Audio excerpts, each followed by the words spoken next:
Hmm.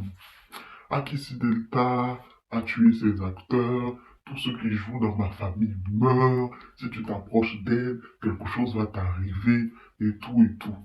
Hmm. On a tous entendu ça. Donc j'ai vu sa dernière interview. Ça m'a fait beaucoup plaisir de la voir s'exprimer, parler, éclaircir aussi certains points. Mais en même temps, c'est une dame qui est à féliciter. Parce que vu son parcours, tout ce qu'elle a eu à faire, et même quand elle-même est précise qu'elle n'est pas allée à l'école, elle n'a pas fait d'études, il y a des personnes qui se lèvent, eh oui, mais toujours je n'ai pas fait d'études, je n'ai pas fait d'études, ça veut dire quoi pourquoi elle est complexée et tout. Elle n'est pas complexée, elle le précise. Parce que les gens jugent. Qu'on le veuille ou non, ils vont quand même juger. Donc, quand vous allez la juger, tenez compte du fait qu'elle n'a pas fait d'études. Et voilà ce qu'elle a fait. Donc, imaginez si elle avait fait des études. Donc, c'est pour vous prévenir, vous mettre en garde aussi, parce que on vous connaît. Mais en même temps, c'est fou de voir les critiques, les gens qui l'accusent de fétichisme, de plein de choses, à tel point que la dame même est exaspérée, qu'elle-même elle n'en peut plus même d'entendre ça, à la limite même d'être irritée et irritable, et c'est quand même normal et compréhensible. Pourquoi tous ces jugements? Et quelque part, je comprends donc qu'en Afrique, on ne peut pas réussir simplement. Non, quelqu'un ne peut pas réussir simplement. Il n'y a pas de mort naturelle. Quelqu'un ne peut pas mourir naturellement de maladie. Non, il n'y en a pas. Une histoire amoureuse ne peut pas se finir naturellement. Non, il y a basse derrière. On en revient toujours, on tourne, basse. On tourne, fétiche. On va tourner, tourner, whack. Pourquoi? Essayons un peu quand même de regarder les choses naturellement. Tout ne peut pas être basse, tout ne peut pas toujours revenir à ça. C'est une femme qui s'est battue, qui a fait son travail, qui a fait ses preuves, qui a fait ses choses. Et malgré ça, aujourd'hui, elle a encore toutes ces critiques. Et il y a ces gens qui sont derrière quelque part, qui attendent que les gens tombent, que les gens fassent des erreurs pour venir critiquer, mais on savait. Hein. Si ça n'avait pas marché, qu'est-ce qu'ils allaient dire? Mais oui, elle n'est pas allée à l'école, on savait. Mais oui, elle a fait fétiche, on savait. Mais oui, c'est une femme, on savait. Et quelque part, je remarque, et je vais faire le parallèle en même temps là-dedans, qu'il y a une sorte de discrimination, comme si on coinçait la femme noire, comme si une sorte de rabaissement, comme si une femme, et quand je veux dire femme, je veux dire plutôt femme africaine, ne pouvait pas réussir. Comme si une femme ne pouvait pas s'en sortir. Il faut avoir un homme derrière, il faut avoir un tuteur qui va lui tenir la main, même si ce n'est pas lui qui a fait le travail. On m'a dit oui, c'est parce que c'est la femme de, ah ben oui, c'est parce qu'elle est avec tort. Là, ça peut paraître normal. Mais c'est comme si quand on était une femme, et une femme africaine, on ne peut pas réussir. Quand tu réussis, on va te dire, que ce soit l'entourage, les parents, même pour celles qui sont en couple, le mari, oui, attention, attention, tu peux réussir, un peu, et stop. Même si tu peux aller là, non, stop, t'es une femme, non, non, non, stop, reste là. Pourquoi? Une femme ne peut pas réussir, une femme n'est pas un objet, une femme n'est pas une chose. Une femme a des rêves, une femme a sa vie, une femme a des sentiments, des émotions, comme tout le monde. Et quelque part, cette grande dame, Akissi Delta, c'est quelqu'un qui m'a inspiré, même moi, à me tourner vers le théâtre, vers le cinéma. Des exemples comme elle, il y en a beaucoup. Je peux dire Maïla Bombe, Marie-Louise Asseux, père son âme, il y en a plein. Marie-Laure, père son âme aussi. Mais il y a plein de grandes dames comme ça, Adrienne Coutouin, tout ça qui ont donné envie. Mais ce sont des dames qui sont à féliciter. Malheureusement, elles n'ont pas été à notre époque. Aujourd'hui, où on a le numérique, où on a plus de facilité avec Internet, où les choses vont plus vite et différemment. Donc, c'est une autre époque, mais elles sont quand même à féliciter et à montrer un exemple au lieu de les indexer, de les culpabiliser et de venir sortir des polémiques qui n'ont ni tête ni queue. C'est quelque chose que moi aussi j'ai vécu quand j'étais à Abidjan avec les surprises d'Orsay. J'ai vu des gens dans le quartier, les voisins à côté, les vendeurs à côté. Oui, mais qu'est-ce qu'elle fait? Pourquoi ça marche autant? Pourquoi les gens viennent? Et commencer à critiquer. Il y a même une qui a eu le culot un jour de venir me demander c'est quoi ton secret? C'est quoi ton secret? Mais quelque part, je l'ai pas mal pris. Je lui ai dit, tu veux savoir mon secret? Mon secret, c'est que tous les jours, je me couche à 1 heure ou à 2 heures du matin et je me lève à 6 heures. Voilà mon premier secret. Je bosse. Premier secret, je ne regarde pas la télé, très rarement. Peut-être même maintenant Netflix, je peux faire un mois même sans regarder la télé ni Netflix. Quand j'ai un objectif, je suis focus, je bosse, mode samouraï activé, c'est tout. Donc, je bosse beaucoup, je dors moins, j'évite de regarder la télé et toute source de distraction et surtout, je mets la qualité en avant. Vraiment la qualité, le produit, les ressentis du client, ce qu'il veut, ses besoins. Et c'est pareil même pour les films, c'est la même chose. Ça demande beaucoup, beaucoup de temps et d'énergie. Et quand les gens ils viennent, cette dame est venue, c'est quoi ton secret? Quand je lui ai dit, je bosse, si tu veux, viens, je vais te montrer, je suis sur Internet aussi, je suis dans la com. Donc viens, je vais t'aider gratuitement, mais je vais te montrer un peu. Et comme la secrétaire est là, quand elle aura des temps morts, je peux t'accorder au moins 2 heures par semaine. Elle va t'aider un peu à agencer tes choses. Quand elle est venue, on a commencé, ah, moi ça là, ah, je peux pas, c'est trop du dé, ah, ça fatigue. Elle est partie. Elle m'a dit, non, je veux ton vrai secret, pas ça. Je n'ai pas d'autre vrai secret. Parce qu'ils ont commencé à raconter aussi, elle fait marabout, elle fait fétichisme, elle a vendu son âme au diable. Même mes propres employés, mes propres salariés qui étaient dans le magasin là, parce qu'il y avait caméra, il y avait micro. Elle ne savait pas, mais j'écoutais, j'entendais en train de dire oui, en plus elle a un côté burkinabé, donc les burkinabés, il faut médicaments, on les connaît, elles vont se reconnaître. Elles savent, parce que je n'ai pas laissé, on en a parlé. Elles savent. Donc elle a fait ci, elle a fait ça, c'est pour ça que ça marche. Il y a des voisins même qui s'asseyaient toute la journée. Au lieu de vendre leurs propres produits, qu'est-ce qu'ils faisaient? Ils s'asseyaient pour compter les clients qui rentrent, qui sortent et faire estimation du chiffre d'affaires journalier. Mais attendez, qu'est-ce que ça vous apporte? Qu'est-ce que ça apporte à votre propre vie? Je ne sais pas. Et c'est la même chose qui se passe avec maman Akissi Delta, avec cette grande dame-là. Et plein d'autres personnes qui s'en sortent. Quand ils s'en sortent, au lieu d'applaudir, de les encourager, non. Les gens sont là juste à attendre le moment où la personne va chuter. Le moment où ça va mal se passer, puis la personne va chuter là. Wow! On savait, oh, le buzz. Ça sert à quoi? Qu'est-ce que ça nourrit? Vous allez passer 6 mois, 1 an, 2 ans à attendre que quelqu'un chute. Ce temps-là, vous pouvez faire quelque chose avec quand même, au lieu de rester là. Et pire aujourd'hui, ce que je remarque déjà en étant dans la com, je vois qu'avec les réseaux sociaux, c'est devenu pire. Parce qu'avant, les gens, ils étaient cons. Excusez-moi pour certains, mais les gens, ils étaient cons. On dit aujourd'hui, le monde a changé. Non, non, ça n'a pas changé. Sauf qu'avec les réseaux sociaux, vous arrivez à le savoir. Avant, les gens étaient aussi cons qu'aujourd'hui. Il y en avait beaucoup, pas tout le monde, mais il y en avait beaucoup de connards et de connasses, sauf qu'on ne pouvait pas le savoir. Aujourd'hui, avec les réseaux sociaux, ça permet en fait de se regrouper, d'avoir des communautés de cons, de connasses qui pensent comme eux, comme elles. Ils se regroupent là-bas, ils font ils sont remplis de préjugés, remplis d'idées préconçues, remplis de n'importe quoi. Et ils s'empoisonnent en fait les uns les autres, ils se diffusent leur poison ensemble au point de ne plus arriver à y voir plus clair.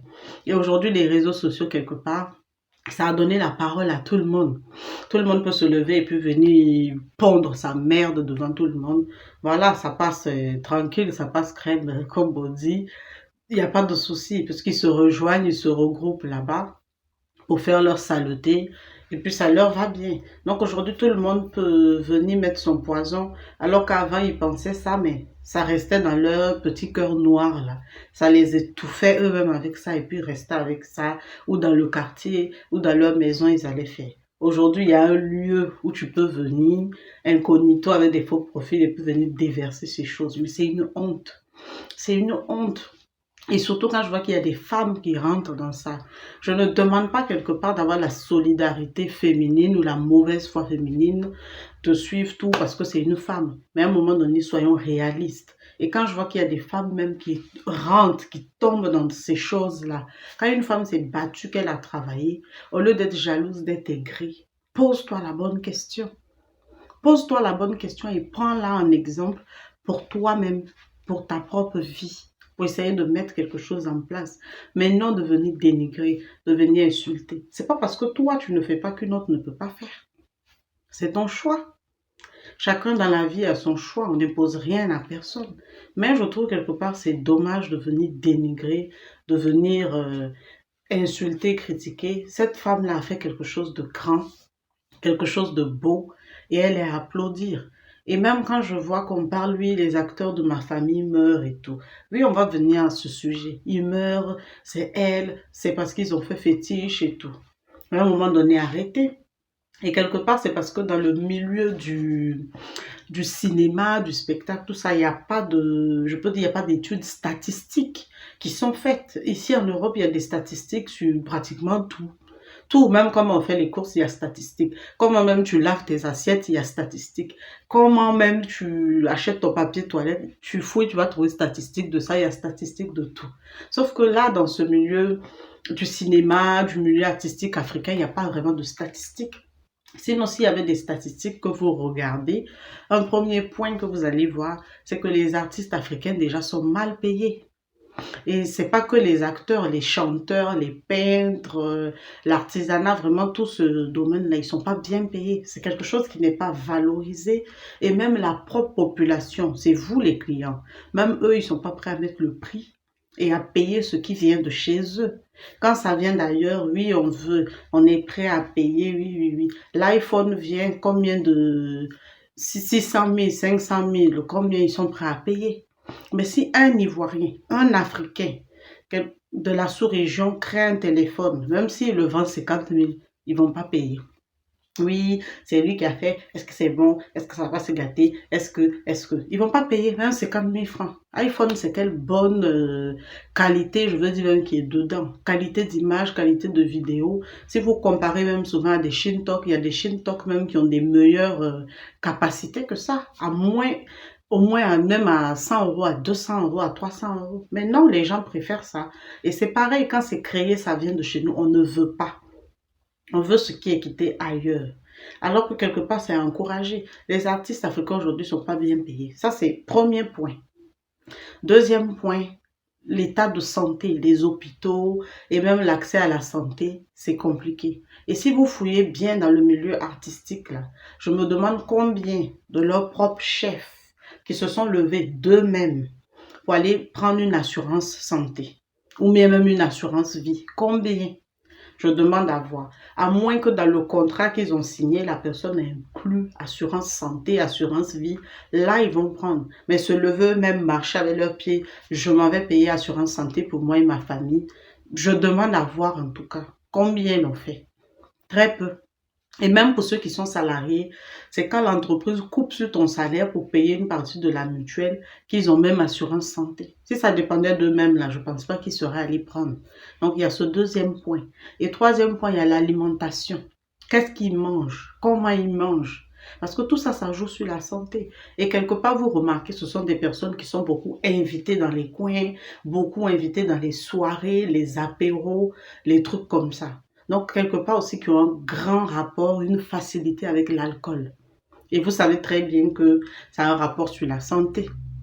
Ça joue sur la santé, ça joue sur le corps, et même d'autres prennent d'autres substances encore, des drogues, de l'herbe et plein d'autres choses que je ne sais pas tout, je ne peux pas tout dire, mais il y a des gens qui prennent encore d'autres choses. Mais quand ils prennent après, on dit oui, ils ont eu insuffisance rénale, ils ont eu cancer de foie, cancer de pancréas, ils ont eu problème d'intestin, problème de poumon, problème de cœur, hypertension, AVC, tout ça. En quoi la dame a quelque chose à avoir avec donner ce genre de maladie à quelqu'un? Il y a aussi le mode de vie. Donc, si vous regardez, que vous réunissez tous ces facteurs, vous allez voir que quelque part, ça joue. Et en plus, ce sont des gens qui traînent beaucoup ensemble. Donc, qui ont le même mode de vie, qui consomment les mêmes choses. Donc, quelque part, ça joue. Je peux prendre un exemple simple, tout bête. Je peux prendre par exemple Céline Dion. Son mari a eu un cancer de la gorge, il est mort de ça. Son frère a eu un cancer de la gorge, il est mort de ça. Il y a d'autres personnes dans sa famille qui ont eu ça, en sachant qu'ils vivent tous ensemble. Je ne dis pas que c'est ce qu'il a créé, ça peut arriver à tout le monde.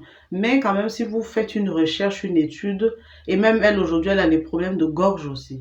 Vous regardez quelque part, vous allez voir qu'il y a un truc dans l'alimentation, il y a quelque chose qu'ils ont en commun qui a amené plus de risques, je peux dire, parce que même quelqu'un même qui n'a rien fait, un bébé même peut l'avoir.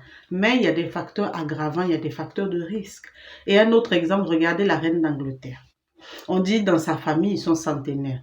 La vieille, là, elle est centenaire. Son père, même, on dit, il est mort j'ai bien dit, on dit, oh, il est mort à 130 et quelques. Dans sa famille,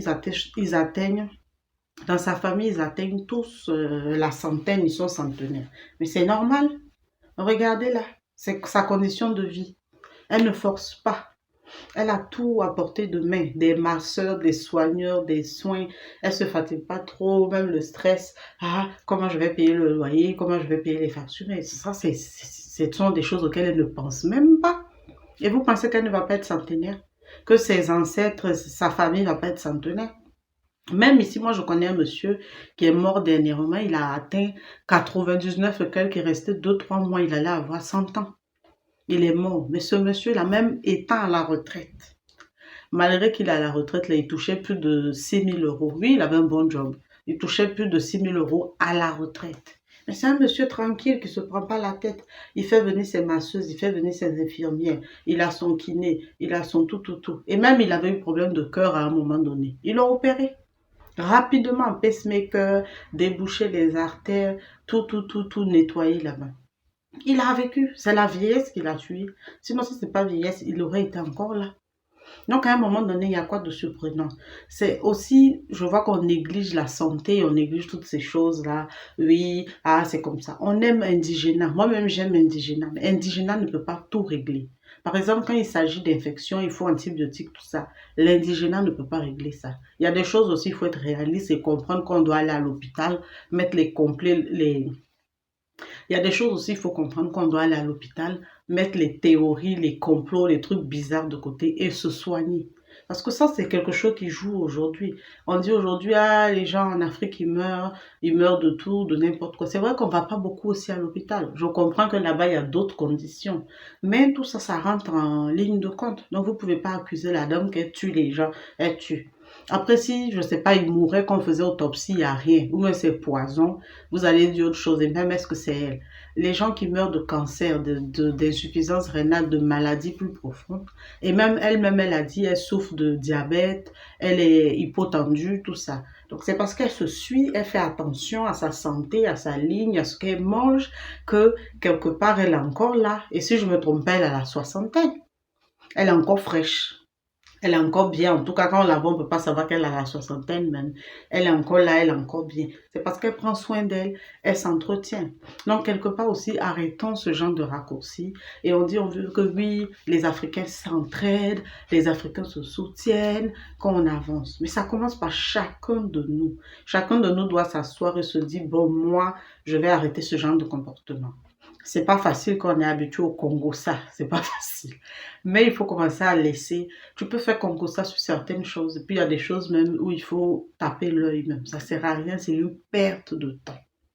Donc, ça commence par chacun de nous. Et quand on voit quelqu'un qui s'en sort, au lieu de venir l'étouffer, là, baisser sa tête, il faut aider la personne à monter, à aller de l'avant. C'est comme ça qu'on va s'en sortir. Et je vais vous dire une chose, nous sommes tous uniques. On ne fait pas la même chose. Nous sommes tous différents. On peut prendre 10 personnes, on va leur donner la même chose. Elles vont faire ça de 10 façons différentes par rapport à la vie qu'on a vécue, par rapport à notre histoire familiale, par rapport à notre environnement. Ça va donner un résultat totalement et complètement différent. Donc, il faut déjà sortir cette histoire de compétition-là de la tête, de se dire, ah, un autre va me dépasser, lui, là, il va faire ça mieux que moi, il va avoir plus que moi. Il faut arrêter. Il faut complètement sortir de cette concurrence, de cette compétition ridicule. Et surtout pour les femmes, soutenons-nous. Soyons solidaires. Et quand on voit une qui s'en sort, si on ne peut pas l'aider, il faut la laisser tranquille. Si on ne peut pas l'aider, il faut la laisser tranquille. Ça ne sert à rien de venir polémiquer. Et là, pour terminer, parce que oui, moi aussi, j'ai ma petite graine de Congo. Ça, oui, je suis aussi affairée. Même si je canalise mon affairage et je choisis bien mon moment pour m'affairer. En tout cas, ce qui se passe sur la toile à ce moment-là, quelqu'un ne peut pas dire qu'il n'a pas vu. Ça passe, on voit. Quand même, il y a 2 histoires. Je ne vais pas m'attarder dessus. Mais, ah, c'est pas drôle, mais déjà, première histoire de la dame, la servante et tout avec le mari. Ça s'est passé. On a eu deuxième histoire de la chanteuse qu'on accuse d'être Chisa et tout. Et là, quand j'ai vu les avis, je vais lire les commentaires, je me dis, on a du chemin à faire On a du chemin même à faire, les femmes africaines. On a du chemin où la route là est longue comme ça devant nous. La route là. Aïe. Seigneur, aide-nous. La route est longue. Oh. Quand je vais voir les avis, les commentaires, ce que tout le monde met là-bas, franchement, c'est choquant. Et je suis étonnée. Quand je vois, oui, c'est ça, être une femme. Faut supporter, faut encaisser. Donc, une femme, c'est quoi? C'est un objet, c'est une chose, c'est une pierre, c'est un morceau de caillou. Ce n'est pas une personne. Donc, être une femme, il faut supporter, il faut encaisser. Mais est-ce que tout le monde a le cœur de supporter et d'encaisser? Ah, parce qu'il y a des guerrières. Il y a celles qui ont traversé le désert sans chaussures. Et voilà, il y a les kamikazes. Et puis, il y en a qui n'ont pas le cœur pour ça. Donc, tout le monde ne peut pas rentrer dans les mêmes choses. Tout le monde ne peut pas. Et même quand je vois dans cette histoire, le monsieur même, il n'est pas existant dedans. Lui, on l'a enlevé. Tiens, bébé, on te met à côté. Et maintenant, on va prendre les femmes. Mais quand même si le monsieur avait été bassé, avant qu'on basse, là, on ne voit pas quelqu'un sur la route et puis ça arrive. Il a quand même une part de responsabilité dedans. Et même quand je vois on l'a volé, on l'a volé. En tout cas, moi, je suis d'accord avec celles qui disent ces sacs de riz, ces bouteilles de gaz, mais ces morceaux de viande, on va voler. Quelque part, à un moment donné, laissons nos histoires de basse de choses et assumons les choses réellement. Voilà. Et puis même en tant que femme, s'il ne veut plus, il ne veut pas. On va faire comment? Il ne veut plus, il ne veut pas, passe à autre chose. Passe à autre chose, assume-toi. Tu n'as pas besoin de te lamenter, de pleurer. Et puis même si celui-là, il revient. Si celui-là, il revient. Même quand je dis celui-là, c'est pas le monsieur lui-même, mais ce genre de cas. Si lui-là, il revient, là, AVC va sortir dedans. Si celui-là, il revient. Je ne sais pas où est le respect encore, où est la considération qu'il peut avoir. Parce que là, la porte est ouverte. Quand il a envie de partir, il va se promener, il va tourner, il va venir, on m'a il va dire, tu vas dire quoi encore, tu peux dire quoi encore. En tout cas, c'est quelque chose qui est personnel. C'est du cas par cas et la décision revient à chacune et à chacun individuellement. C'est pas des choses qu'on peut se lever, juger ou parler et donner son avis. Mais en tout cas, je tenais quand même à faire une petite parenthèse dessus et je vois que la route et le chemin est encore long avant qu'on arrive vraiment en tant que femme africaine, à se prendre en main et à vraiment connaître notre valeur et se respecter comme il faut. Vraiment, le chemin est long. Et quelque part, ça passe aussi par l'éducation qu'on a reçue. Parce que dans l'éducation, quand on nous a enseigné, la première des choses pour être une femme, pour être une personne, fallait être mariée. Avoir beaucoup d'enfants, c'était ça.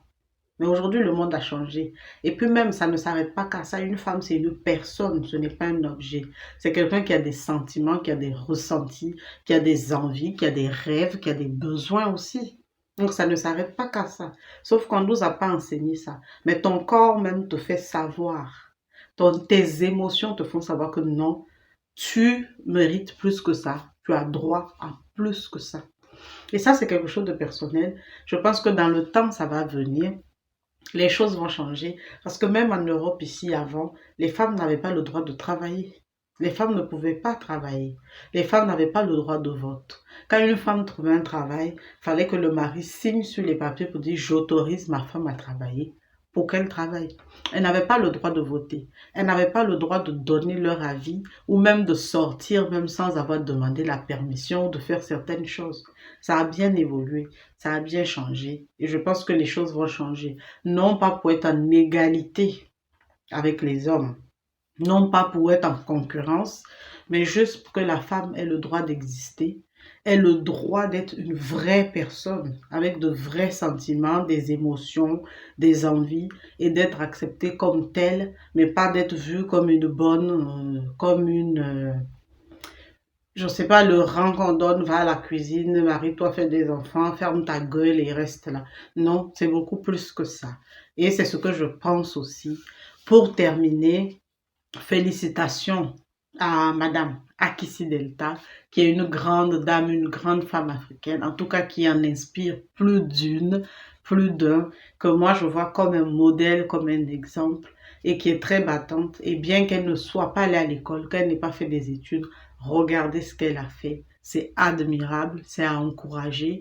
Et pour les femmes qui n'ont pas fait d'études, qui ne sont pas allées à l'école, ne vous découragez pas. Il y a plein d'issues, il y a plein de solutions. Et c'est possible aussi pour vous, même pour les hommes.